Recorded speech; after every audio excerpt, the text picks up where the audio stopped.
இந்த வீடியோல நீங்க பார்க்க போற விடயம் வடக்கு மாநசபை வரைக்குள்ள இந்த காணியை நான் எப்படி விடிப்பேன், அல்லது 2029 ஆண்டு இந்த வெளிவடக்கு காணிகள் எப்படி ஒன்று மட்டும் சொல்றேன். மாகாண சபையில 20 சீட் வருமா இருந்தால் சம்பவம் பட்டு சம்பவமா இருக்கும். முதலாவது விடயம், எங்களுடைய முள்ளிவாய்க்கால் படுகொலைக்கு சர்வதேச விசாரணை, செம்மணி படுகொலைக்கு சர்வதேச விசாரணை, வெளிவடக்கு காணிகள்ல தேவையில்லாத காணிகள் சகலதும் முடிவிக்கப்பட்டு மக்கள் மீளக்குடியமற்றப்பட்டு எல்லாருக்குமே வீடு கட்டி கொடுப்பேன். இதுதான் என்னுடைய கனவு.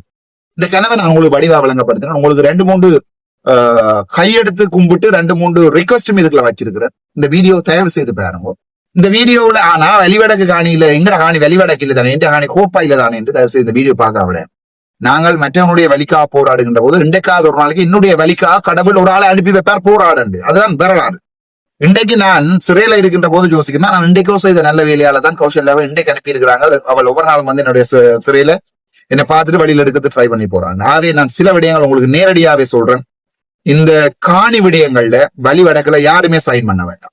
2வது, அதாவது இவங்க எவ்வளவு வேல்யூ போடுறாங்கன்னு சொல்றதுக்கு முன்ன யாருமே ஏமாற்றப்பட்டு சைன் பண்ண வேண்டாம். முதலாவது விடயம். 2வது, இந்த வழிவடக்கு காணி நான் உங்களுக்கு எப்படி விடுறேன்ற இந்த வீடியோல வழங்கப்படுத்துறேன். தயவு செய்து இந்த வீடியோ உங்களுக்கு கேளுங்க. நன்றி, வணக்கம். வாங்க வீடியோக்குள்ள. வணக்கம், நான் டாக்டர் ராமநாதன். இன்றைக்கு 5ஆம் தேதி ஆகஸ்ட் மாதம் 2026 ஆண்டு. 2வது பாராளுமன்ற நாள் போறதுக்கு முன்ன ஒரு சின்ன வீடியோ உங்களுக்கு போட்டுட்டு போகும்னு பாக்குறேன். இது எது தொடர்பானது என்றால் இந்த பெலாலி மக்களுடைய காணிகள் தொடர்பானது.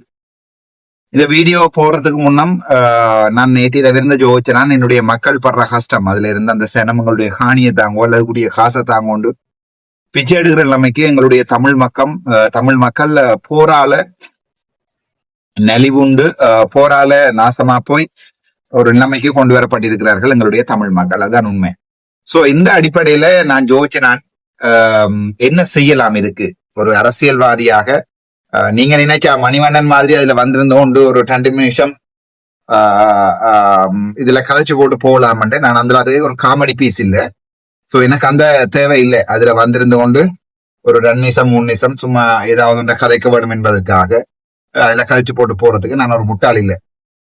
நான் இந்த விடயத்தை இந்த மாதிரி நாங்கள் கையாளலாம், என்ன செய்யலாம் என்று சிந்திச்சு பாக்குறேன். அப்படி சிந்திச்சு பாக்குற சந்தர்ப்பங்கள்ல தான் என்னுடைய எண்ணத்துக்கு வந்து ஒரு சில விடயங்கள் பட்டது. சோ நான் அதை கதைக்க வேணும். உங்களுக்கு தெரியும், அது வந்து கிட்டத்தட்ட 400 ஏக்கர் கிட்ட காணிகளாக இருந்த 250 ஏக்கருக்கு முதல் இருந்த பெலாலி உள்நாட்டு விமான நிலையம். அதுக்கு பிறகு 89ஆம் ஆண்டு சுவீகரிக்கப்பட்டு 400 சொச்சம் பரப்பு ஏக்கராக வந்து அதுக்கு பிறகு இப்போது 1500-2000க்கும் மேற்பட்ட ஏக்கர் காணிகள் வந்து மக்களுடைய காணிகள் பிடிச்சு வைக்கப்பட்டிருக்கிறது. அதான் அதனுடைய ரியாலிட்டியும் உண்மையும். சோ அதுல நாங்கள் பார்த்தோம் என்று சொன்னால் பெலாலி விமான நிலையத்தை அபிவிருத்தி செய்யறதுக்குரிய எந்த ஒரு தேவைக்குள்ளாகவும் அந்த காணிகள் பிடிச்சு வைக்கப்பட்டிருக்கல. அதைத்தான் நான் உங்கள்கிட்ட முதலாவதா சொல்லணும். அந்த காணி வந்து அந்த தற்சமயம் வச்சிருக்கிறது ஆர்மிக்காரர் அல்லது நேவிக்காரர் அல்லது ஏர்ஃபோர்ஸ்காரர்.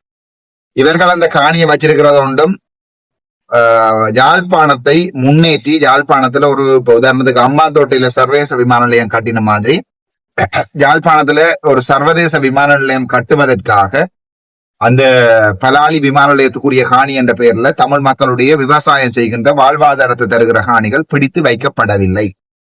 சோ நான் தெளிவா இந்த வீடியோவை நான் உங்களுக்கு போட விரும்புறது அந்த பகுதியைச் சேர்ந்த மக்களுக்கு நேரடியாக நான் சொல்ல போகின்ற சில விடயங்கள். சரிதான். இந்த விடயத்தை கேட்கிறதும் நீங்கள் அரசியல் ரீதியாக அர்ச்சுனாக சப்போர்ட் பண்றதும் சப்போர்ட் பண்ணாதும் உங்களுடைய விருப்பம். ஆனால் என்னால இந்த ஸ்தானத்துக்கு என்ன செய்யணும்னு யோசிக்கிறேன். நான் இப்போது எதிர்கட்சியில இருக்கிற பாராளுமன்ற உறுப்பினர். நேற்றைய தினம் பாராளுமன்றத்துல நான் கதைச்சு நான் இந்த காணி சம்பந்தமாக நீங்கள் பார்த்திருப்பீங்க நினைக்கிறேன். அதுக்கு பிறகு ஒரு 9 மணி அப்டேட் கூட தெளிவாக நேற்று போட்டிருக்கேன். அப்படி இருந்தும் நேற்று முழுக்க என்னுடைய சிந்தனைகள் இரவிரவா என்னுடைய சிந்தனைகள் ஓடிக்கொண்டிருந்தது. என்னென்ன இந்த காணிக்கு ஒரு வழி பார்க்கிறது, என்னென்ன இந்த காணிக்கு ஒரு வழி பார்க்கிறது, என்னென்ன இந்த காணிக்கு ஒரு வழி பார்க்கிறது, இதுதான் இந்த மனசுக்குள்ள ஓடிக்கொண்டு. ஏனென்றால் அதுல ஒரு ஆள் 2 பேர் பாதிக்கப்படல. 400 குடும்பங்கள் 400 சொச்ச குடும்பங்கள் முதலாவது சுவீகரிப்பிலையும் 2வது சுவீகரிப்பு என்ற பெயர்ல 2013ஆம் ஆண்டு போடப்பட்ட கெசட்ல 2வது சுவீகரிப்புல 1500-2000 குடும்பங்கள். அதை விட மயிலிட்டியில இருக்கிற அந்த ஆர்மி கொமாண்டருடைய கொமாண்டர் பங்களா இந்த விடயங்கள் எல்லாம் எங்களுக்கு மற்ற பகுதிகளில் வாழ்ற தமிழ் மக்களுக்கும் புலம்பெயர் வாழ்ற தமிழ் மக்களுக்கும் இந்த விடயங்கள் பெருசாக தெரியுது. சில பேர் அந்த காணிக்கு உரிமையாளர்கள் வந்து புலம்பெயர் நாட்டுக்கு புலம்பெயர்ந்து போயிட்டோம். அதனால எங்களுக்கு அந்த காணியினுடைய வேல்யூ தெரியல. அது வந்தாலும் சரி விட்டாலும் சரி தார நேரம் காசை வேண்டும். சில வெளிநாட்டுல இருக்கிற சில சகோதர உறவுகள் வந்து இங்க வந்துட்டு சரி ஆமிக்காரன் தான் எடுக்க போறான்னா கொடுத்துட்டு காசை வேண்டிட்டு போவோம். உங்களுக்கு இலங்கையும் வேண்டாம் யாழ்ப்பாணம் வேண்டாம் என்கின்ற எல்லாமே இருக்கிறீங்க. தேசிய தலைவர் சொல்றார்கள், நாங்கள் நிலம் இழந்து போவமாக இருந்தால் பலம் இழந்து போவோம். அதை நாங்க யாராலையுமே மறக்க இயலாது. சோ நீ என்னடா பண்ணி ஒரு தனி பாராளுமன்ற உறுப்பினர் தானே, உன்னால என்ன செய்யலும் இருக்கு என்று நீங்க என்னோட கேட்கிற கேள்விகளுக்கு நான் சில பதில்களை சொல்ல ஆசைப்படுறேன். நான் ஒரு தனி பாராளுமன்ற உறுப்பினர் தான், நான் நெடுகளுமே தனி பாராளுமன்ற உறுப்பினராக இருப்பேன் என்று நீங்க நினைக்க கூடாது. இரண்டாவது, இந்த வடக்கு மாகாண சபை தேர்தல் வைக்கப்படுமாக இருந்தால், வடக்கு மாகாண சபை அர்ச்சுனா வெல்லுவானாக இருந்தால் அது பிறந்த தனி பாராளுமன்ற உறுப்பினர் என்ற கதை இருக்காது. சோ இந்த மனசுல இருக்கிறதெல்லாம் என்னுடைய சனத்துக்குரிய விடயங்களை அடிபட்டு பார்த்துட்டோம், போராடி பார்த்துட்டோம், சரி வரையில.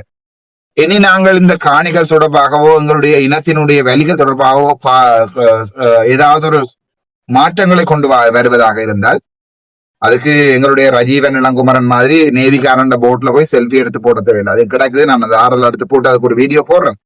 ஆனால் ஒரு விடயத்தை நாங்கள் விளங்கிக் கொள்ளணும். எங்களுடைய மக்களுடைய வலிகளை கதைக்கிறதுனா அந்த வலிகளை உணர தெரிஞ்சவனாலதான் அது கதைக்கணும். எனக்கு இந்த வரைக்கும் ஸ்ரீலங்காவில சொந்தமாக வீடு இல்லை. நான் இப்ப இருக்கிற வீடு கூட என்னுடைய நண்பர்களோட வீடு. அவனோட இன்ஜினியர், பேராதன பாஸ் அவுட், சிங்களப்படியன். அவனுடைய வீட்டுலதான் வாடகைக்கு இருக்கிறேன். வாடகை கண்டு கீழ் வீட்டுல வேற யாரோ இருக்கிறாங்க, மேல் வீட்டுல நான் இருக்கிறேன் சாமனை வச்சுக்கொண்டு. என்னென்றால் நான் இந்த விஷயத்த நான் உங்களுக்கு தெளிவாக உங்களோட கதைக்கவனும். எனக்கு அந்த வேலை தெரியும். எனக்கு சொந்தமாக வீடு இல்லை, உங்களுக்கும் வீடு இல்லை. அது மாதிரி தான் எனக்கும் சொந்தமாக வீடு இல்லை. நானும் வாடகை வீடுகள்லையும் குவார்டர்ஸ்லையும் தான் உலகம் வாழ்ந்தேன்.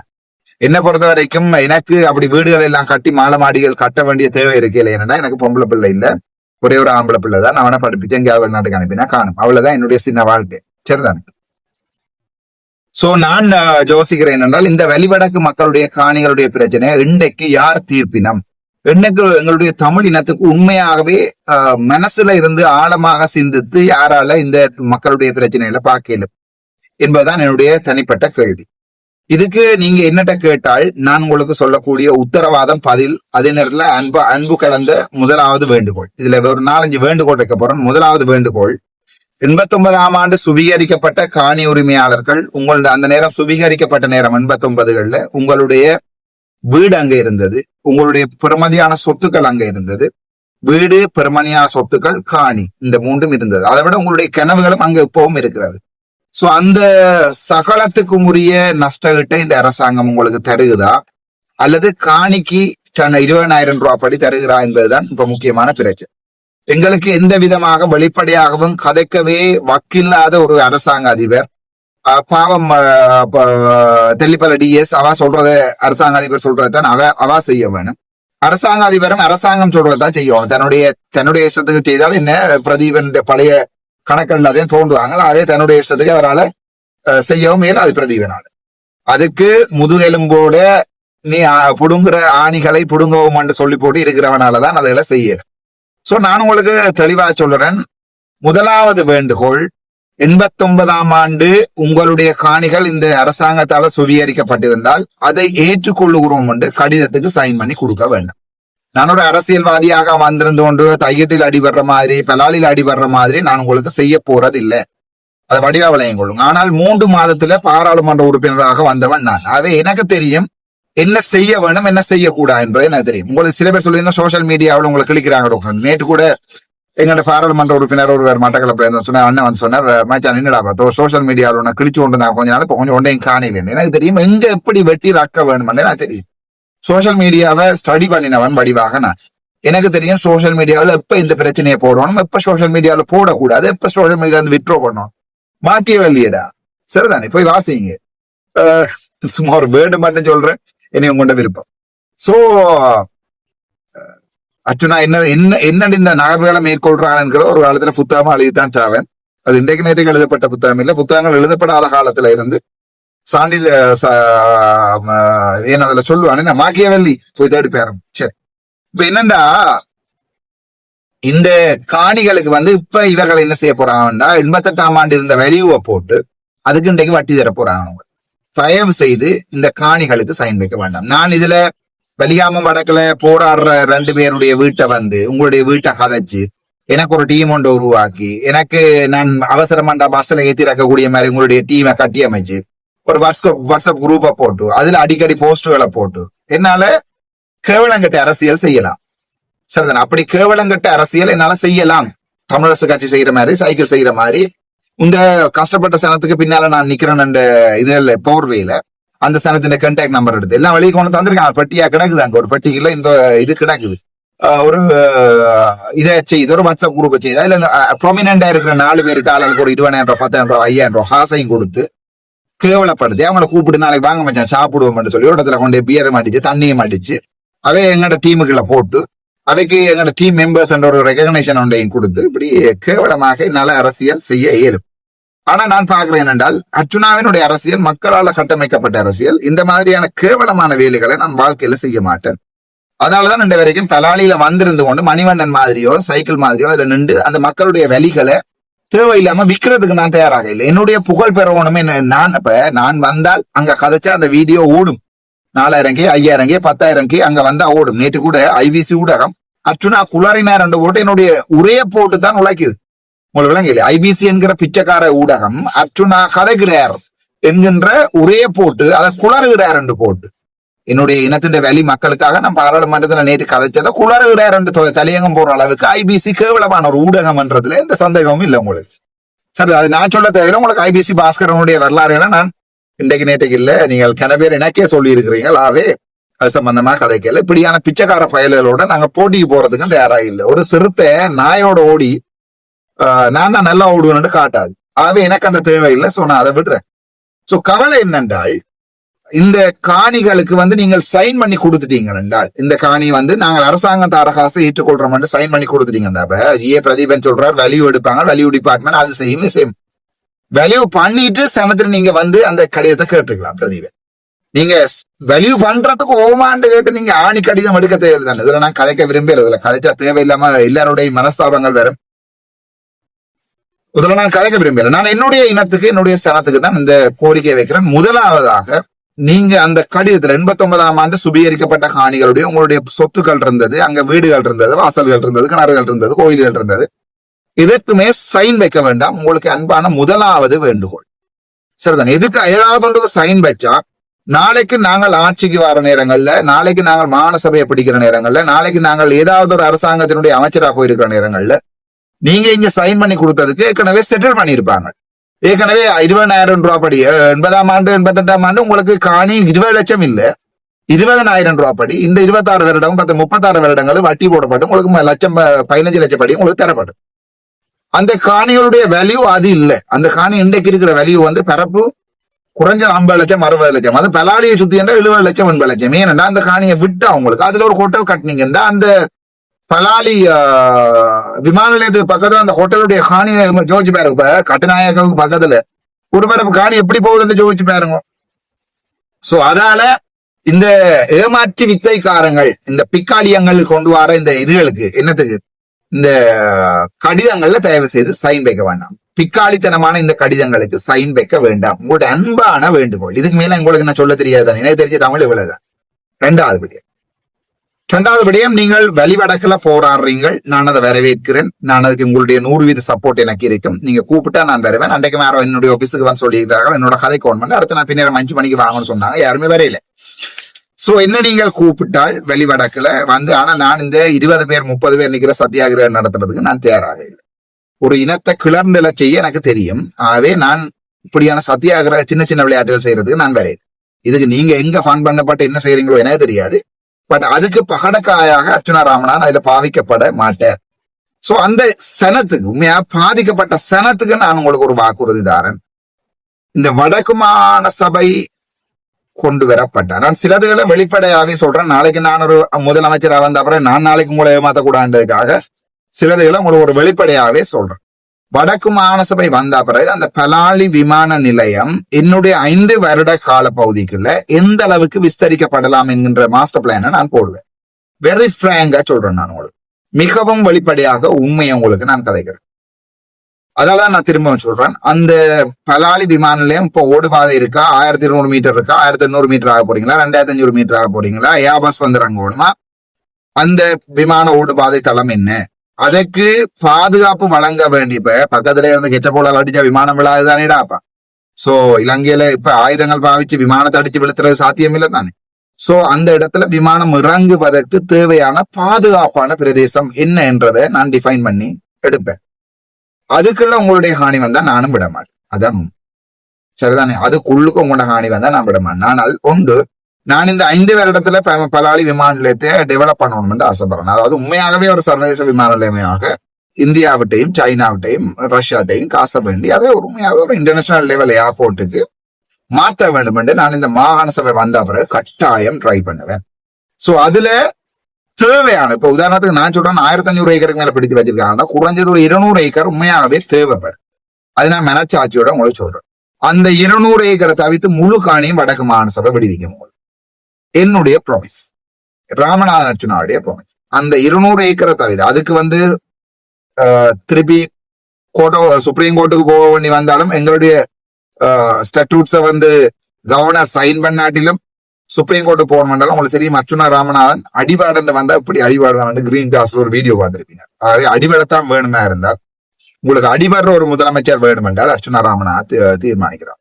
இல்ல மைக்கு ஆட்டி ஆட்டி கொண்டு அழுகிற தன்னுடைய பதவிக்கே தன்னுடைய நீதிபதி பதவிக்கே நியாயம் கேட்க தெரியாத ஒருத்தன் தான் வேணுமெண்டா நீங்க அவருக்கு போடலாம், இளஞ்செழியன் ஐயா போடலாம். எனக்கு அது பிரச்சனை இல்லை. நான் தானே சொல்றேனே, இது உங்களுடைய வாழ்க்கை, உங்களுடைய இது, என்னுடைய அது. திரும்ப நான் சொல்றேன், இது என்னுடைய பலாலி காணிகளும் இல்லை, என்னுடைய பலாலி தோட்டமும் இல்லை. என்னுடையது பத்திரமாக இருக்கிறது. நான் சாகுறது, நான் அடிபடுறது, நான் இன்றைக்கு சிறைக்கு போறது உங்களுக்காக, எனக்காண்டி இல்லை. உங்களுக்காண்ட நீங்க நினைப்பீங்க, ஓகே அந்த இடத்துல இருக்கிறார்கள் மட்டும் இல்லை, இல்ல தமிழனா பிறந்த தேசிய தலைவருடைய போராட்டத்துக்கு ஒவ்வொரு உங்களோட சகோதரங்களை கொடுத்த ஒவ்வொருத்தனுக்கான தான் நான் போடுறேன். என்னுடைய அப்பாவை நான் கொடுத்தேன். சோ தேசிய தலைவருடைய போராட்டத்துக்கு எங்களோட ஒவ்வொருவா இழந்திருக்கிறோம் என்றால் அந்த இழப்புகளுக்கு நிவர்த்தி செய்யறதுக்காக தான் நான் இந்த அரசியலை நிக்கிறேன். நான் அதை செய்வேனடா, நீங்க விரும்பியோ விரும்பாமலோ நான் அதை செஞ்சுதான் அவன். எத்தனை நாளுக்கு சிறையில போடு?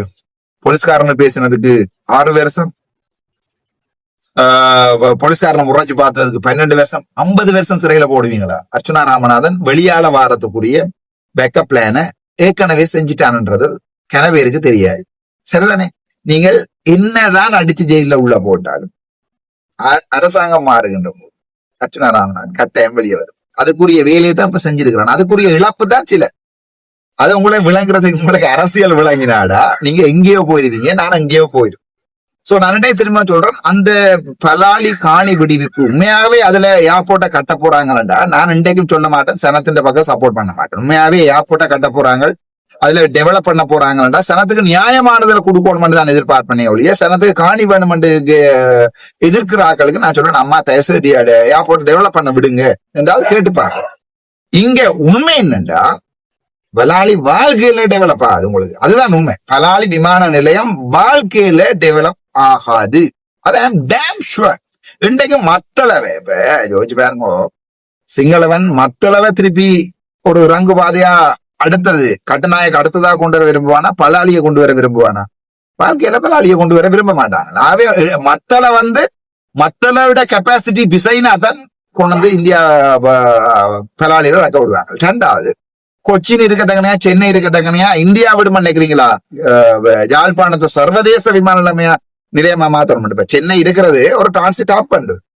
சரிதான். சென்னைக்கு வந்து இந்தியால சைனாவுக்கு போறாக்கள், அங்க இருந்து வாராக்கள் சென்னையில அங்கேயும் போவினோம். சோ சென்னைக்கு பிளைட்டை புக் பண்ணி போட்டு சென்னையில டிரான்சிட் போட்டு சென்னையில இருந்து வலிக்கிட்டு போகலாம். சோ இந்தியா விரும்புமா, தமிழ்நாடு விரும்புமா, ஜோர்ஜ் பேருங்கோ இல்ல பலாலி சென்னையை விட சூப்பர் ஒரு ஏர்போர்ட்டா வந்துட்டு பலாலிய மாறுறத இந்தியா விரும்புமா நினைக்கிறீங்களா? சோ இந்தியாவினுடைய விரும்புமா அர்ச்சுனா ராமநாதன் வடக்கு மாகாண சபைக்கு வருது? கொஞ்சம் சிந்திங்கடா. எத்தனை நேரம் உங்கள்ட்ட சொல்றது சிந்திங்க சிந்திங்க சிந்திங்க சிந்திங்க. நீங்க ஒன்றும் பயோவில் ஏ லெவல்ல எக்ஸாம் எடுக்க போறது இல்லை தானே, அல்லது பிசிக்ஸ்ல எம்சிக்யூ அடிக்க போறது இல்லை தானே, கெமிஸ்ட்ரி எம்சிக்யூ அடிக்கிறது தானே, பிசிக்ஸ் எம்சிக்யூ. உங்களுக்கு நான் தந்திருக்கிறது பிசிக்ஸ் எக்ஸாம் பேப்பர் 40ல இருந்து 60வது எம்சிக்யூ இல்லை தானே ராசா. நான் உங்களுக்கு தந்திருக்கிறது பயோட்ட 1வது எம்சிக்யூ, உயிர் என்றால் என்ன, இந்த எம்சிக்யூ தான் தந்திருக்கேன். இதைத்தானடா உங்கள்ட்ட நான் சிந்திக்க சொல்றேன். நான் உங்களை பெருசா சிந்திக்க சொல்லிடு. முதலாவது அந்த காணிகளுக்கு சைன் வைக்க வேண்டாம். உங்களோட இதுகரம் கூப்பி நான் கேட்கிற கேள்வி, வழிவடக்குல 89ஆம் ஆண்டு பிடிக்கப்பட்ட காணிகளுக்கு உங்களுடைய காணிகளுடைய வேல்யூ தெரியாம சைன் வைக்க வேண்டாம். ஒரு புண்ணியம் கிடைக்கும், வேல்யூ தெரியாம சைன் வைக்க வேண்டாம். ஒன்று. இரண்டாவது, வடக்கு மாகாண சபை வந்தா முதலாவது ஸ்டாட்யூட் நான் சொல்லியிருக்கிறேன், முள்ளிவாய்க்கால் படுகொலைக்கு சர்வதேச விசாரணை வேணும் என்கின்ற முதலாவது ஸ்டாட்யூட். ஆளுநர் எதிர்க்கத்தான் போறார். ஆடி பாப்போம். இதுக்குதான் நான் கேட்கிறேன், எனக்கு 20க்கு மேல சீட்டை தாங்க உங்களை கிஞ்சி பிச்சை எடுக்கிற மாதிரி கேட்கிறேன். இதுக்கு மேல நீங்கள் தீர்மானம் அடி நான் செஞ்சாவன் ஒரு கதாளி ஆடி தாண்டா ஆவேன். அதுல உங்களுக்கு ஏதாவது டவுட்டா? இந்த 2 வருஷம் நீங்க என்ன பாத்துனீங்க தானே, வடக்கு மாகாண சபையில ஒரு கதகளி ஆடித்தான் ஆவேன். உங்களுக்கு அதுல ஏன் டவுட்டா? டவுட்டா இந்த 2 வருஷத்தை திரும்பி நீங்க பாக்கலாம். ஆடித்தான் ஆவன். ஏண்டா ஒரு வைத்தியராக இருந்து கொண்டு ஒரு வைத்தியராக வேலை செய்யாம கதகளின் ரேஞ்சுக்கு அங்கிருக்கிறது. இது இந்த இனம் பிரச்சனை ராசன். இது ஒன்றும் கந்தையா பாஸ்கர் ரீச்சா பிரச்சனை இல்லை, அதுக்கு இல்ல இது என்னுடைய இன பிரச்சனை. இங்க கதகளி ஆடுறதுதான் வரலாறு. கதகளி ஆடினாங்களடா, அடி ஆடரவும் அடிச்சு அதுவும் அடிச்சு இதுவும் அடிச்சு கதகளி ஆடின இனமடா நான். அதுல ஒரு சின்ன பரதநாட்டியமாவது நான் ஆடியில் என்றால் வடக்கு மாகாண சபையில ஏண்டா தமிழனா பிறந்திருப்பான்னு கொஞ்சம் ஜோதிச்சு பேரும். வெக்கமா இல்லையா? கதகளி ஆடித்தான் அவன் வடக்கு மாகாண சபையில. உங்களுக்கு அதுல டவுட்னா அதுக்கு நான் ஒன்றும் செய்யல, சரிதானே? ஆனால் அந்த டவுட் உங்களுக்கு இருக்கப்படாது என்பதற்கு என்னுடைய 2 வரலாறு உங்களுக்கு தந்துருங்க. இல்ல பாராளுமன்றத்துக்கு முன்ன மற்றுனா அப்படி, பாராளுமன்றத்துக்கு பின்ன மற்றுனா அப்படி. என்னுடைய இனம் என்ற வரைகள்ல கதகளியில ருத்ரதாண்டவம் ஆடுறதுக்கு நான் தயாரா இருக்கேன். அடுத்த முறை மாகாண சபை 20க்கு மேல சீட்டை தந்து பேருங்க. கதகளி ஆடிதான் அவன் கவர்னரை தூக்கி கொண்டே வெப்பம். நாங்கள் அன்றாதோரத்துக்கு மதவாச்சி தாண்டி கொண்டே வெப்பம். நீ அங்கால இங்கால வராது என்று ஆடித்தான் ஆவன் கதைகள்.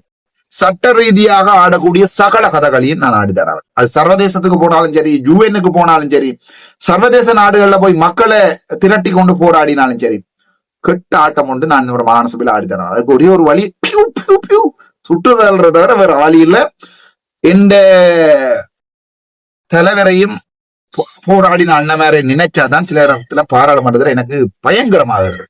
அவங்க எல்லாம் செத்து ரத்தம் போய் துண்டு துண்டா வெடிக்க இங்க தமிழரசு கட்சி நக்குறீங்கடா. இதுக்கு மேல எனக்கு சொல்ல தெரியல, கேவலங்கட்ட தமிழ் பரப்புகள் இந்த பாராளுமன்றம், தமிழ் பாராளுமன்றம் திருப்பண்டும் அவன் செத்தவனெல்லாம் எப்படி செத்துருப்பான்னு யோசிப்பாங்க. இல்ல இது கட்சி பிரியோசனம் இல்லை. மாகாண சபையை தாங்க நான் யாருன்றத கதைகளி ஆடி காட்டுறேன். முதலாவது உங்கள்ட்ட நான் விடுத்த வேண்டுகோள், 89ஆம் ஆண்டு சுவீகரிக்கப்பட்ட காணிகளுக்கு பெருமதி தெரியாம தயவு செய்து சைன் பண்ண. ரெண்டாவது நான் உங்களுக்கு சொல்றேன், தேவையான காணிகள் ஒரு 200 ஏக்கரோ 300 ஏக்கரை வச்சு கொண்டு மிச்சம் முழு காணியும் விடுவேன். வெளி வடக்குல ஆமிக்காரர் அங்க கேம்ப் அடிச்சிருக்கோம் இல்ல, வைத்தியசாலை உடைச்செறிவேன். அதுல எந்த சந்தேகமும் வேண்டாம்.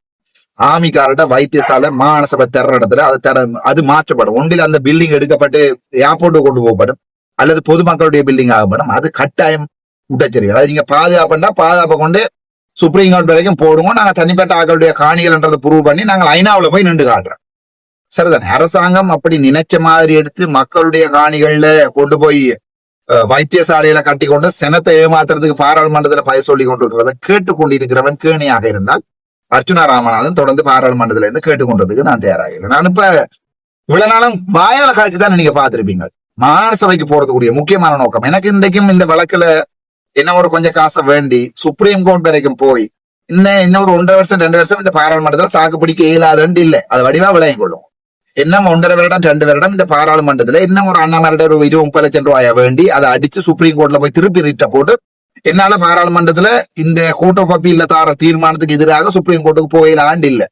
நான் பாக்குறேன், நாங்கள் அரசியல்ல என்ன வாய மூடிடுவாங்க திட்டமிட்ட ரீதியில். இப்பதானே அந்த கெசட்டை கொண்டு வலிக்கிறாங்க. இளம் நீதிபதிகள் சுப்ரீம் கோர்ட்டுக்கும் கோர்ட் ஆஃப் அப்பீலுக்கும் போக இல்லாம வயதிலேயே கூட்டி அவங்களை அப்படியே நாசம் மறைக்கிறதுக்கு இளம் நீதிபதிகள்லயே கை வைக்கிற இந்த அரசாங்கம் எங்களுக்கு தமிழருக்கு நிம்மதியை தருமாண்டு நீங்கள் எதிர்பார்த்தால் அது 100% பிழை.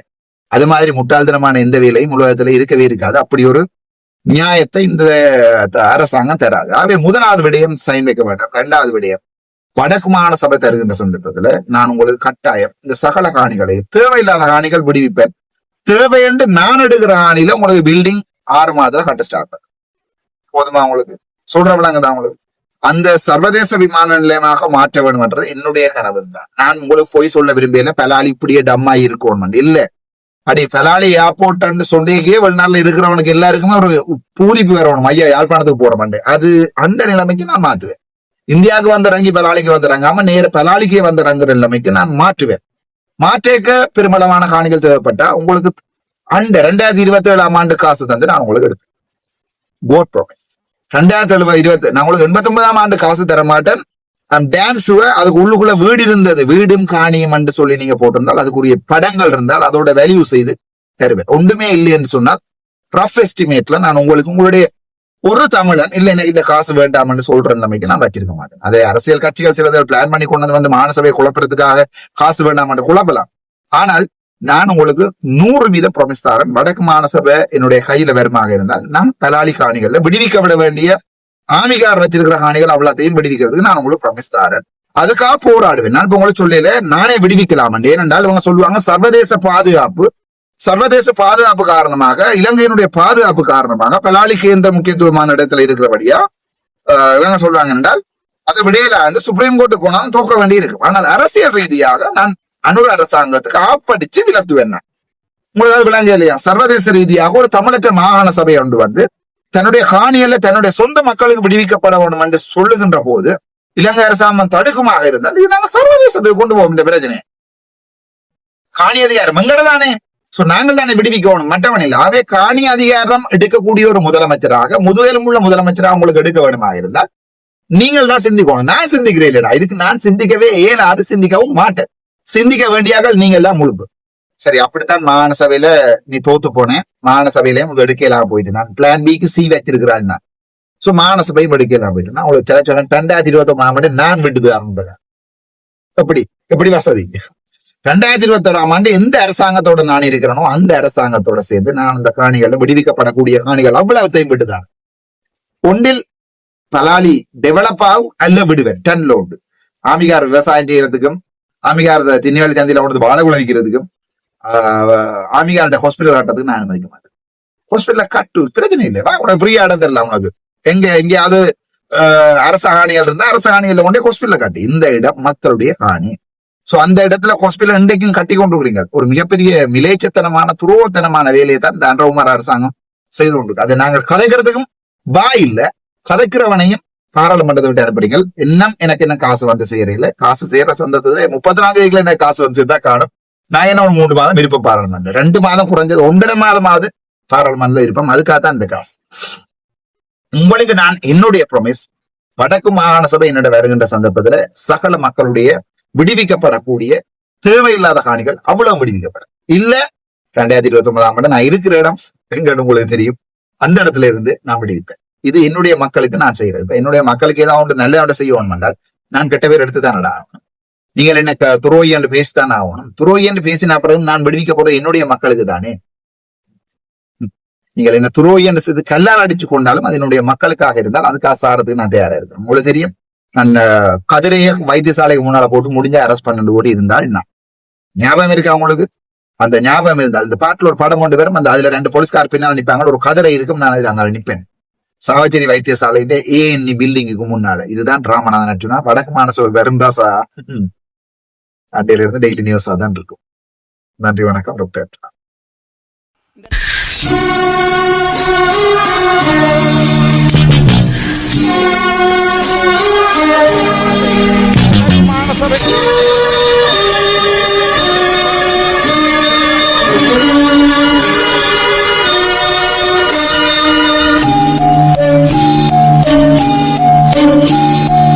என்னினமே என் சனமே என்னை உனக்கு தெரிகிறதா, எனது குரல் புரிகிறதா.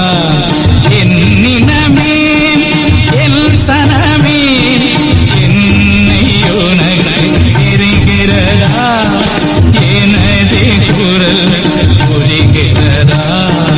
என்னினமே என் சனமே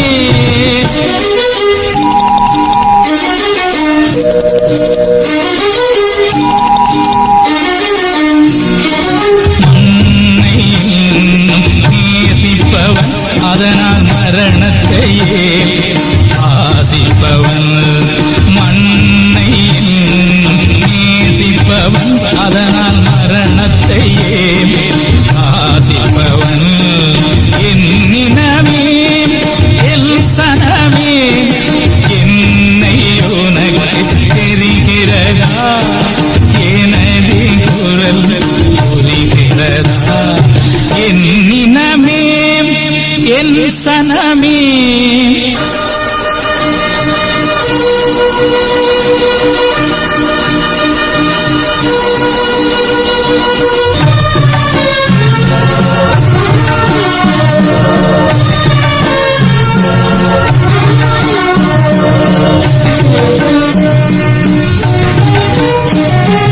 அன்னை தந்தை எனக்கு முண்டு அன்பு செய்ய உறவும் என்னை நம்பி உயிர்கள் உண்டு ஏக்கம் நெஞ்சில் நிறையவும் மண்ணை நேசிப்பவன் அதற்காய் மரணத்தையே வாசிப்பவன் என்னினமே சனமே என்னை உனக்கு தெரிகிறதா எனது குரல் புரிகிறதா என்னினமே எல் சனமே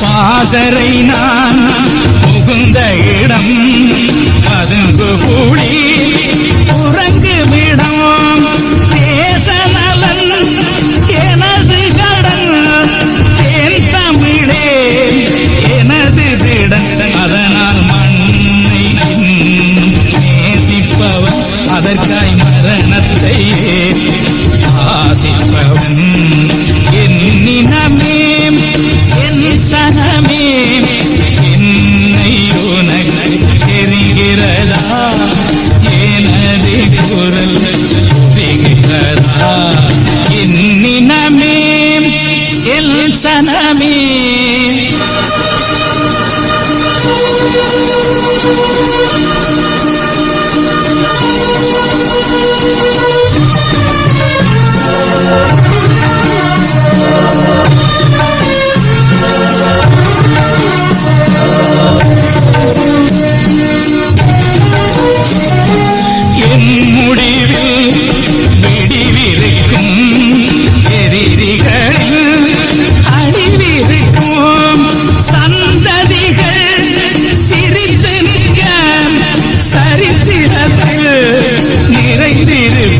அதனால் மண்ணை இன்னும் நேசிப்பவன் அதற்காய் மரணத்தையே ஆதிப்பவன் என்னினமே என் சனமே என்னை உனக்கு தெரிகிறதா எனது குரல்